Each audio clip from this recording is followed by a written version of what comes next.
오늘 이 시간 우리에게 주시는 하나님의 말씀은 시편 121편 1절부터 8절까지의 말씀입니다. 구약 896면에 있습니다.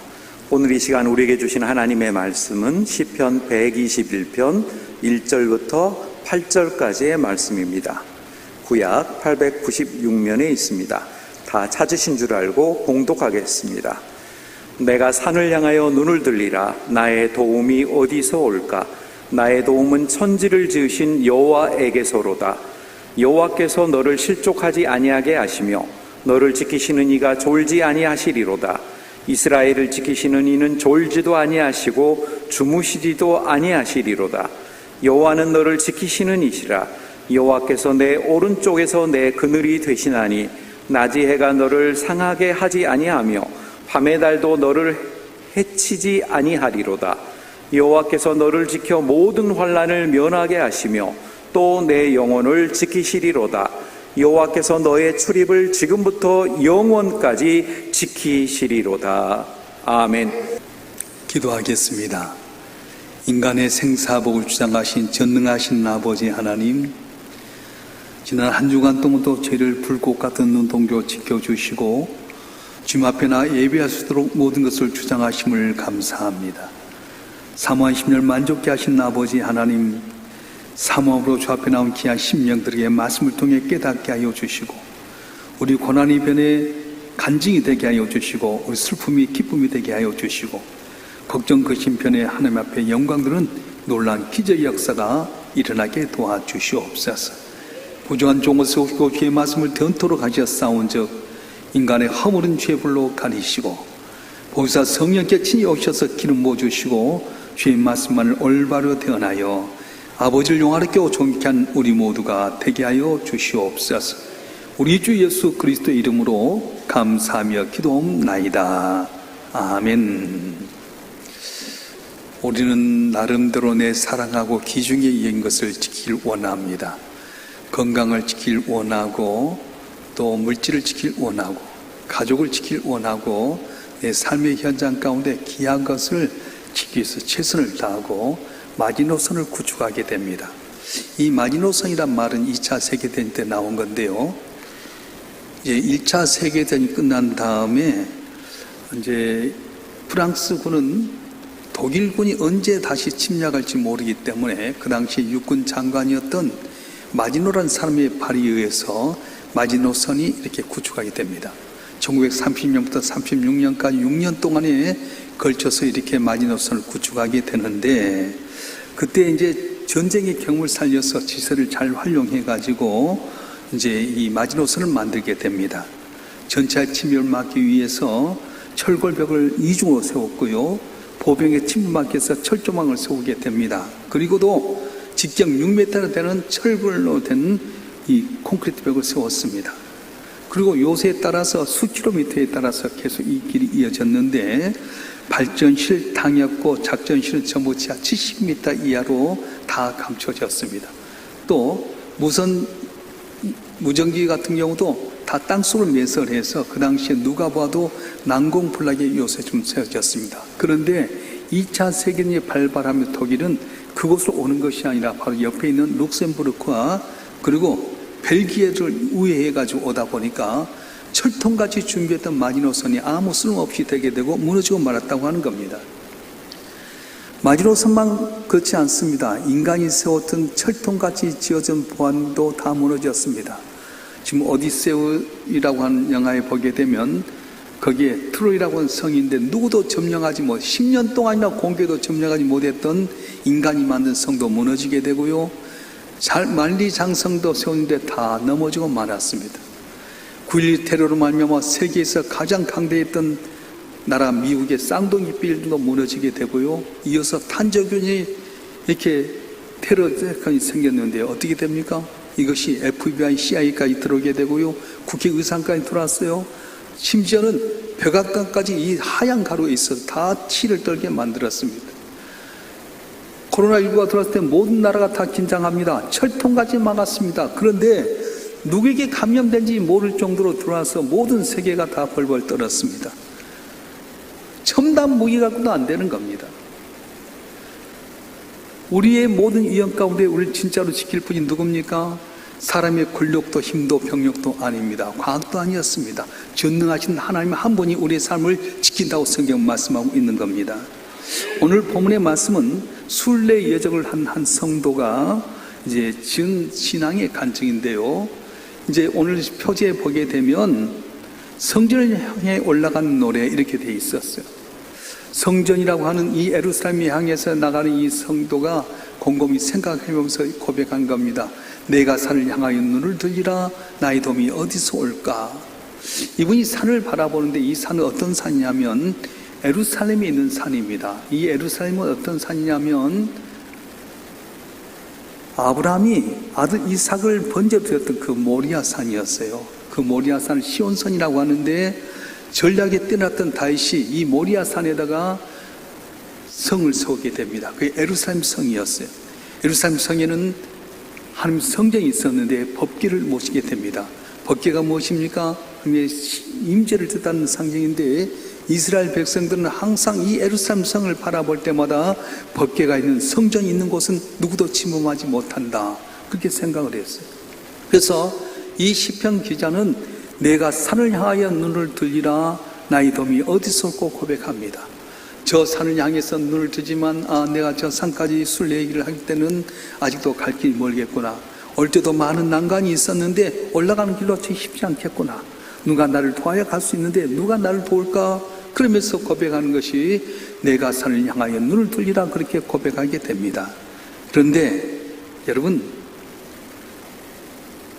돕는 손길이 어디 있을까? 고백하는데요. 우리도 나름대로 나를 돕는 손길이 많습니다. 부모가 나를 돕기도 하고 친구가 돈을 주기도 하고요.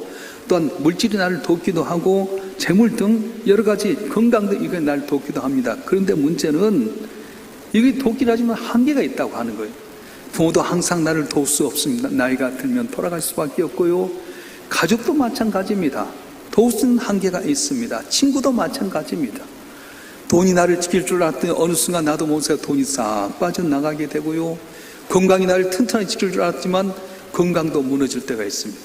그래서 이 시편 기자는 도움이 있긴 있지만 누가 나를 도울 것인가? 천지를 지신 여호와에게서다 그렇게 고백하게 되는 겁니다. 오늘 3절 말씀 한번 읽어볼까요? 3절 말씀 읽겠습니다. 시작. 여호와께 너를 실족하지 아니하게 하시며 너를 지킨 이가 졸지 아니하시리로다. 아멘. 실족이란 말은 뭐냐면 발을 헛디는 걸 말하게 됩니다. 성지를 올라가면서 이 언덕에서 발을 실족하게 되면 어떻게 됩니까? 발을 삐끗하게 한다든가 발을 헛디디면 낭떠러에 떨어져 죽을 수밖에 없습니다. 그런데 천지를 지신 여호와께서 날 지킨다고 하는데 낭떠러지라든가 이 험난한 산에서 실족하지 않게 하신다 말씀하신 거예요. 세상은 위험한 곳입니다. 순례의 여정을 가는 이 시인처럼 우리가 이 세상에 순례길을 가게 되는데 곳곳마다 많은 어려움이 있습니다. 생각지 않게끔 질병이 오기도 하고요. 사회에 어려움도 오기도 하고요. 가정의 문제도 있기도 하게 되고요. 꼭 지대밭을 다닌 것처럼 우리 삶이 다 어렵게 되게 되는 겁니다. 그런데 이럴 때 하나님께 우리 발을 붙드신다고 하는 거예요. 나는 실수해서 넘어질 수 있음에도 불구하고 하나님께서 실족하지 않게끔 날 붙드신다고 말씀하고 있습니다. 사랑하는 성도 여러분 스스로 실족하지 않게 하는 건 어렵습니다. 언제나 우리는 실수할 밖에 없는데 실족하지 않게 하는 하나님의 은혜로 말미암아 험한 세상, 순례길을 가는 세상 가운데 평탄하길 형통을 가길 주로 축원합니다. 축원합니다. 그런데 우리 하나님은 실족지 않게 하실 바지 졸지도 않고 주무지도 않는다고 말씀하는 거예요. 성전을 향해 순례자는 가는 길이 너무 길기 때문에 파수꾼을 돈 주고 사게 됩니다. 밤에 잠잘 때 자기는 푹 자더라도 파수꾼이 잠을 자지 않고 지키게 만들었어요. 또 동물들이 올 때도 파수꾼이 지키게 만들었는데 문제는 뭐냐면 파수꾼도 저녁에 잠이 오면 잠이 들어버린다는 거예요. 이게 바로 문제입니다.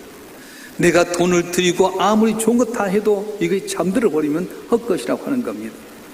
잠은 무엇입니까? 우리의 허약함과 인간의 한계를 드러내게 됩니다. 그래서 사람은 연약한데 잠을 자야 됩니다. 어떤 사람도 건강해서 피곤하면 잠을 잘 수밖에 없어요. 어떤 교회에 새로운 목사님, 담임 목사님이 오셨어요. 이렇게 말씀을 전하는데 얼마나 열심히 잘하는지 모릅니다. 근데 얼마 있다가 설교를 하는 주일날인데 저녁에 성도 한 분이 전화가 왔어요. 목사님, 나는 목사님 설교를 듣고 나면 저녁에 잠이 안 옵니다.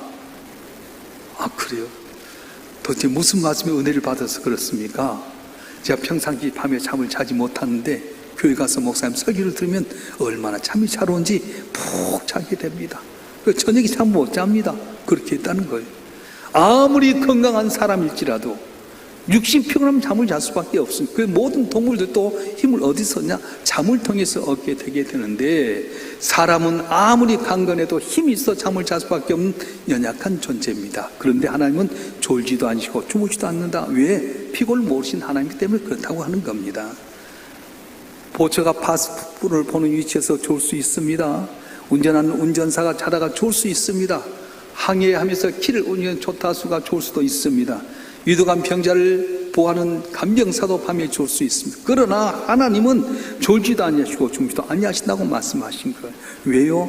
우리를 너무 귀하게 여기기 때문에 그렇습니다. 한번 읽어볼까요? 이사야서 49장 15절 16절 말씀 한번 읽어보겠습니다. 시작.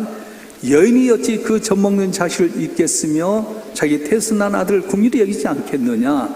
그는 혹시 잊을지라도 난 너를 잊지 아니할 것이라. 내가 늘 내 손바닥에 새겼고 너의 성품이 항상 내 앞에 있나니. 아멘. 여인이 얻는 젖먹는 아들을 잊겠느냐? 자기 난 아들 어찌 잊겠느냐? 나는 얻지 않는데 내 손바닥에 늘 세웠다 말씀하는 거예요. 난 남이 볼 때 돈이 없어서 학벌이 없어서 난 부족해서 보잘것없는 존재인 줄 알지만 예수의 볼로 택한 우리 한 분 한 분 하나님께 귀하게 여긴다고 말씀하신, 손바닥에 쓰였다고 말씀하신 거예요. 할렐루야. 다른 사람이 아니라 바로 나를 위해서 하나님께서는 아들 예수를 주셨어요. 우리가 보통 보게 되면 막연하게 우리를 사랑하신다, 성도를 사랑하신다 그런데 구체로 보면 나를 사랑한다는 거예요. 따라서 합시다. 나를 사랑하십니다. 그래요. 예수의 십자가에 못 박힌 건 온 인류를 구한 것도 있지만 구체로 보면 나를 사랑하신다고 말씀하셨어요. 나에 대한 직한 관심을 갖고 계신 하나님은 날 지키시고 인도하십니다. 그걸 믿을 때 하나님은 내 우편에 그늘이 되신다고 말씀하셨어요. 여러분, 우편이라고 하는 것은 공격이든 방어든 간에 힘의 상징을 이야기하게 됩니다. 그래서 여자와 남자가 걸어갈 때 남자는 반 여자의 오른쪽이 있어야 돼요. 왠지 아세요? 적이 오면 여자 왼편에 오른손으로 이렇게 막아주잖아요. 이걸 모르는 남자들은 여자 왼편에 가게 되는데 그럼 바보야. 항상 남자는 힘의 근원이 오른쪽에 있어서 여자는 왼편에 데리고 가고, 밤에 잠잘 때도 여자가 남자 왼쪽에 자기끔 만드셨어요. 그러니까 하나 엑서사이즈. 무덤에서 이제 어른들이 할아버지 할머니가 이장하게 될 때에 남자인지 여자인지 할아버지 할머니 어딘지 잘 모르잖아요. 오히려 내가 보니까 교회 어르신 가운데도 여자분 더 키가 크고 기골이 장대한 분이 계셔요. 남자가 키가 큰 줄 알지만 돌아가셨는데 이분이 어디가 할아버지 어디가 할머니 언제 어떻게 아세요? 머리맡에 볼 때 오른편에 있는 분이 할아버지고 왼편에 있는 분이 여자분이에요. 이건 정설이에요. 오른편이 힘을 상징합니다. 그래서 여자가 남자가 할 때 남자가 오른편에 지켜져요. 하나님도 마찬가지입니다. 공격이든 방어든 간에 오른편에 힘의 상징에 계신 하나님께서 함께 하시기 때문에 낮에 해가 너를 상하지 아니하게 한다, 밤에 달이 너를 해치지 아니한다 말하는, 못한 것이 아닙니다. 해도 나를 공격할 수 있고 달도 나를 해칠 수 있지만 하나님께서 나를 지키시기 때문에 낮에 해가 너를 상하지 아니하며 밤에 달도 너를 해하지 아니한다 말씀하신 거예요. 할렐루야. 우리의 순례길은 광야의 태양과 같이 많은 어려움이 많이 도사리고 있습니다. 교통사고의 위험이 있습니다. 질병의 위험이 있습니다. 파괴와 실패의 위험이 있습니다. 그런데 알고 보면 이 지대밭 같은 곳에서 하나님께 순간순간 지키시고 도우셔서 우리가 여기 있다고 하는 거예요. 자, 그러면 우리 삶 가운데 하나님께 지키시면 우리가 다 평안하고 형통해야 할 텐데 왜 예수 믿어도 질병에 걸립니까? 젊은 나이에 치명적인 질병에 걸리게 되고요, 열심히 살았는데도 불구하고 사업에 실패할 때도 있고요, 내가 믿었고 잘 키웠던 아들이 학교 가서 나쁜 친구 만나서 속상하게 하는 거 보면 하나님이 정말 지키신 거예요? 그렇지 않겠습니까? 우리 예수 믿는 사람도 세상에 살 때 많은 어려움이 있습니다. 생각지 못했던 불치병도 걸리게 되고요, 사업도 실패하게 되고요, 내 가정의 문제도 일어날 수 있습니다. 그런데 내가 지켜서 된 것이 아니라 하나님께서 환난 명쾌하셔서 우리가 여기 있게 된다는 거예요. 단지 하나님의 뜻과 내 뜻이 다르기 때문에 그렇습니다. 읽어보겠습니다. 이사야서 55장 8절부터 11절의 말씀 한번 읽겠습니다. 이사야서 55장 8절부터 11절의 말씀 시작. 이는 내 생각이 너희 생각과 다르며 내 길은 너희 길과 다름이니라. 여호와의 말씀이니라. 이는 하늘이 땅보다 높음 같이 내 길은 너희 길보다 높으며 내 생각은 너희 생각보다 높음이니라. 이는 비와 눈이 하늘로부터 내려서 그리고 되돌아가지 아니하고 땅을 적셔서 소출이 나게 하며 싹이 나게 하여 파종한 자에게는 종자를 주며 먹는 자에게 양식을 준 바 같이 내 입에서 나가는 말도 이와 같이 헛되이 내게 돌아오지 아니하고 나의 기뻐한 뜻을 이루면 내가 보낸 일에 형통함이니라. 아멘. 너희 생각과 내 생각이 다르다는 거예요. 하늘이 땅보다 높다. 내 생각은 내 생각보다 높다. 비와 눈이라고 하는 건 고난입니다. 비와 눈이 내려서 땅을 그냥 가는 것이 아니라 땅을 적시고 싹이 나게 해서 파종한 자에게 종자를 주고 먹는 자에게 식량을 준 것 같이 내가 내 명하에 본 일에 형통하다 말씀하셨어요. 그래요. 하나님의 생각과 우리 생각은 다릅니다. 우리 생각은 항상 육적인 생각이에요. 돈이 잘 벌게 되면 하나님 축복해 주셨다. 건강 얻으면 하나님 나와 함께 하신다. 내 자녀가 잘 되면 하나님 나를 지키셨다. 그렇게 생각합니다. 그런데 만약에 그렇지 않으면 안 지킨다고 생각하잖아요. 우리가 때로 손해를 보고 어려움 당하게 된 것은 하나님이 지키시지 않아서가 아닙니다. 우리가 더 큰 것을 얻도록 하기 위해서 하나님께서는 작은 것을 잃게끔 마시는 거예요. 더 중요한 것은 깨닫도록 하기 위해서 하나님께서 손을 보게 만드신 겁니다. 필요한 만큼의 어려움만 주시는 거예요. 영적으로 성장하기 위해서 우리 삶 가운데 필요한 만큼의 어려움을 주는 거예요. 혹시 여러분 기린이 새끼 낳는 걸 보셨어요? 전 TV에서 동물의 왕국에서 이 기린이 새끼를 낳는 장면을 봤어요. 기린이 3m, 4m 이렇게 크잖아요. 근데 기린이 어떻게 새끼 낳는지 아세요? 쭈그려 앉아서 한 거예요. 서서 그냥 딱 새끼를 낳는데 툭 떨어지더라고요. 2m, 3m에서 새끼가 등으로 툭 떨어져요. 근데 너무 신기한 것은 어미가 보고 있는데 조금 얼마 안 돼서 얘가 털털털 털고 일어나 비틀비틀비틀 하면 일어났는데요. 우리 같으면 아이고 내 새끼 하고 해야 되지 않겠어요? 핥아줘야 할 텐데 발로 톡 차버리더라고요. 이 새끼가 나오자마자 발로 챙겨갖고 또 비틀비틀하면 막 일어나는데 일어나면 또 가서 발로 톡 차버려요. 계속 그렇게 반복을 하더라고요. 그런데요, 나레이션이 나온 거예요. 어미 기린이 저렇게 하게 된 것은 새끼 기린이 일어서도록 하는 훈련입니다. 기린은 무리를 지어서 가는데 광야 생활 가운데 무리에서 떨어지게 되면 맹수의 밥이 되기 때문에 그래서 빨리 일어나서 무리에 적응하기 위한 겁니다. 그리고 미리부터 저렇게 훈련을 해야만이 맹수가 돼 잘 달릴 수 있는 겁니다. 그러더라고요. 그래요. 사랑하는 새끼지만 일어나는 훈련을 하기 위해서 매몰차게 탁 치게 됩니다. 새끼를 위해서가 아닙니다. 네가 빨리 일어나야만이 우리 공동체 안에서 탈락하지 않는다. 맹수가 어디라 넌 빨리 달릴 수 있다. 그래서 어미 기린은 새끼를 찰 때가 있다고 하는 것입니다. 사랑하는 성도 여러분, 오늘 우리의 삶 가운데 지금 실패하고 어려움 당하고 고난 당한 건 내가 볼 때는 하나님 안 계신가 생각될지 모르지만 이런 과정을 통해 하나님만 바라보게 하시고 이러한 훈련을 통해서 험난한 순례의 길에서 승리하게 하는 하나님의 계획이 있다고 하는 거예요. 믿으실 줄 여러분 축원합니다. 이 시편은 다윗이 쓴 걸로 성경학자들은 기록합니다. 그런데요, 다윗이 얼마나 많은 고난 당합니까? 사무엘 선지자로서 기름 부어 종으로서 하나님의 왕으로서 택함을 받았습니다. 골리앗 앞에 나갔던 다윗이 모든 이스라엘 백성 오금이 저려서 대적을 못하는데 골리앗을 물리쳤어요. 근데 그때부터 고난이 오기 시작합니다. 여자들이 노래합니다. 사울이 죽은 자는 천천히요 다윗이 죽은 자는 만만이로다. 그 말을 듣고 사울하기 다윗을 쉬게 하는 거예요. 자기 사위로 삼았는데 창을 던져 죽으려고 합니다. 도망가서 아둘람 굴로 광야에 식광야로 피해가는데 가만히 놔두면 될 텐데 사울왕은 다윗을 못 죽여서 3,000명의 군사로 아둘람 굴도 쫓아오고 식광야를 찾아오고 계속 쫓아다닌 거예요. 어디까지 도망갑니까? 자기가 죽였던 골리앗의 고향인 가드까지 도망갑니다. 가드 왕이 섰을 때 가드 왕이 우리의 영웅인 골리앗을 죽인 다윗을 한번 보자 했는데 정식적인 모습을 보면 안 되니까 침체에 엘젤 흘리고요, 머리를 흩어지고 사발대기 승을 하고 벽에다 등을 대고 막 등을 긁는 모습을 하니까 아니 쳤다 미친놈이 우리 골리앗을 죽여? 보잘것없다. 저 시글락이라는 저 시골에 있는 성에다 보내서 거기 살게 해라. 간신히 모면에서 시글락성에 살고 있는데 이스라엘과 블레셋 가운데 전쟁이 있으면서 신하들이 이야기한 거예요.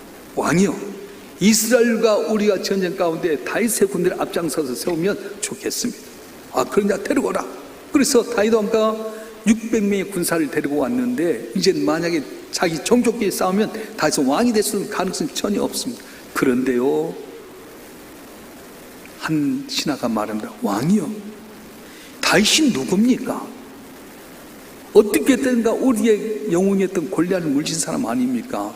600명의 군사도 전략적인 군사들인데 만약 그들 앞장서다 같이 합해 돌아서면 우리가 위기에 처합니다. 죽이십시다. 하나님께서 이 가드왕 아기스 마음에 감동을 줍니다. 조용히 불러서 다윗아, 널 죽이자고 너 오늘 밤에 시글락으로 가라. 그래서 그 위기를 모면하고 시글락으로 돌아가는데 이거 웬일입니까? 다윗이 없다고, 군사들이 없다는 말을 듣게 된 아말렉 사람들이 와서 그 성을 불지르고 처자들 다 잡아가고 모든 것 다 약탈해버렸어. 사무엘상 30장 14절에 보면 백성들이 이 군사들이 울 기력이 없도록 울었다고 말합니다. 너무 울었고 낙심했던 이들이 다윗을 돌로 치료할 때 다윗이 궁급하게 하는 게 물어봅니다. 하나님 쫓아가야 되니까 말해야 됩니까? 쫓아가라. 하나도 잃지 아니하리라. 언제나 고난 가운데 있었지만 이 고난이 변해서 나중에 간증이 되게 만든 거예요. 그래서 아말렉을 쫓아갔는데 오늘부터 내일 저녁까지 이틀 동안에 아말렉을 진멸하게 되고 이르던 처자들도 하나도 안 다치게 되고요, 우리 아말렉 전리품까지 얻어서 왕으로서 통치성하는 계기를 만들게 되는 겁니다. 다윗이 이 고난의 과정을 지나서 깨닫게 됩니다. 이 모든 어려움 가운데 하나님이 나를 지키셨다는 걸 깨닫게 됩니다. 어려움은 당했지만 어려움이 다윗을 해하지 못하게끔 만드셨습니다. 어려움이 변하여서 간증이 될 만큼 하나님께 놀라운 은혜를 주셨다고 말씀하는 거예요. 우리가 살다 보면 생각지 못한 많은 어려움이 있습니다. 사업의 어려움, 직장에서 스트레스, 또 자녀들 문제, 가정의 문제, 물질의 문제, 건강의 문제, 말로 다 쓴 어려움이 있을 수 있어요. 그러나 하나님은 바로 그런 과정을 통해서 오늘만 바라본 나보다는 멀리 내다본 하나님께 더 좋은 길을 예비하신다고 말씀하고 있는 거예요. 그래서 주님 말씀합니다. 하나님 믿으니 또 나를 믿으라 말씀하셨어요. 하늘 보자 버리시고 땅에 오셔 십자가에 못 박혀 죽여 희생하신 주님은 내가 너희를 내 손에 빼앗을 자가 없다고 말씀하고 있는 거예요.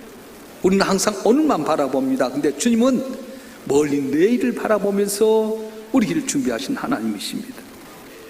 우리는 지금 이 순간 나를 지켜주지 않는다고 불평하고 불만할지 모르지만 바로 이 순간에도 하나님의 크신 섭리가 있음을 깨달아야 된다는 거예요. 요셉이 형들에 의해서 애굽 땅에 종으로 팔려갈 때가 몇 살인지 아세요? 17살이서 오늘날 우리나라의 고등학교 1학년에 불과합니다. 형들에 의해서 애굽 땅에 팔려갈 때 하나님께서 요셉을 모른 채 하셨습니까? 안 지키셨습니까? 억울한 누명 쓰고 감옥에 갇혔을 때 하나님이 요셉을 안 지키셨습니까? 아닙니다. 애굽 땅에 팔려갈 때도 하나님이 지키셨고 감옥에 갇혔을 때도 하나님 그가 동행하셨어요. 마침내 때가 되어서 애굽의 국무총리가 되게 하는 놀라운 은혜가 있었던 겁니다. 그렇습니다. 요셉 불꽃 같은 등을 지켰던 하나님은 오늘만 바라보면 불평불만할 수밖에 없는데 멀리 내다보신 하나님은 요셉을 국무총리 되게 만들었어요. 요한복음 10장에 보면 예수님께서 말씀합니다. 그 누구도 하나님의 손에서 하나님의 백성을 빼앗을 자가 없느니라. 내 백성을 내 손에 빼앗을 자가 없느니라 말씀하셨어요. 그래요. 사탄의 권세도 질병도 물질도 여러 가지도 하나님 손에서 벗어날 수 없다고 말씀합니다. 예수의 핏값을 세우신 저와 여러분 한 분 한 분을 택하신 하나님은 오늘도 사탄의 권세가 틈타지 못하게끔 붙드시고 지키시고 도우실 줄로 믿습니다. 우리가 하나님의 말씀 믿고 확신하고 나가게 될 때 하나님께서는 우리의 삶을 주시고 약속의 놀라운 복을 준 하나님이시에요. 1790년 영국 정부에서 세계 식민지였던 남양 군도의 하나인 피트카리나온 섬에다가 나무를 심기 위해서 제수 100여 명을 파송한 일이 있었습니다. 그런데 이 섬에 딱 도착했을 때 100명의 이 죄수들이 쿠데타를 일으켜서 거기 있는 자기를 데려갔던 군인들하고 그 손들 다 죽여버렸어. 섬에 내렸던 그들은 온 시인들과 같이 더불어 삽니다. 온 주민과 같이 살기 시작한데 그들은 싸움이 붙으면 지도자가 없다 보니까 한 사람이 죽을 때까지 싸우게 됩니다. 싸움이 계속 일어납니다. 한 사람이 어떤 나무 열매에서 술을 만드는데 술 먹다 보니까 더 난리판입니다. 매일 술 먹고 간음하게 되고 싸우게 되고 무정부 상태에 있었습니다. 근데 존 애덤스라고 하는 사람이 있었는데 그분도 살인하고 싸우는 사람이었는데 곰곰이 생각하면 이러다가 우리 망하게 되겠다. 이러다가는 우리 애들도 장일도 알도 못하겠다. 그런 가운데 옛날 어렸을 때 생각이 났어요. 자기 가정에 하나님이 예배하던 생각이 났고 자기가 배를 타고 떠나올 때 어머니가 성경책 가방에 주었는데 그때 성경이 있나? 그래서 가방을 뒤집었더니 성경이 있는 거예요. 성경이 있는 가운데 그가 눈물을 흘리기 시작합니다. 처음에 깨닫지 못했지만 말씀 가운데 깨닫다 보니까 계속 연일 눈물을 흘리게 됩니다. 아, 이래서는 우리 망하게 됐다. 말씀대로 살자. 그래서 그가 나가서 전하는 거야. 야, 예수님이 우리 위해서 피 흘려 죽으셨는데 죄인도 용서하신다더라. 우리가 다 예수 안에 돌아오기만 우리가 죽을 병에서 고침받게 되고 서로 사랑하게 되면 천국이 된다고 하더라. 예수 믿자. 우리가 서로 사랑하자. 그래서 교회를 세우게 됩니다. 예배를 드리기 시작합니다. 어린애들이 성경을 가르치고 글을 가르치기 시작합니다. 그러면서 그들이 변화되기 시작했어요. 1790년대 이들이 왔을 때 마치 프랑스와 영국 사이 전쟁이 일어나가지고 그때 섬에 보냈던 사람이 잊고 말았습니다. 그런데 한 30년의 세월이 지나면서 영국의 배가 이제 지나가다가 이 섬에 오게 된 겁니다. 그래서 옛날에 이 섬은 아주 살자면 살지 못한 곳, 나무심으로 보냈던 섬인데 왜 나무가 이렇게 풍성하지? 살펴보니까요, 사람들이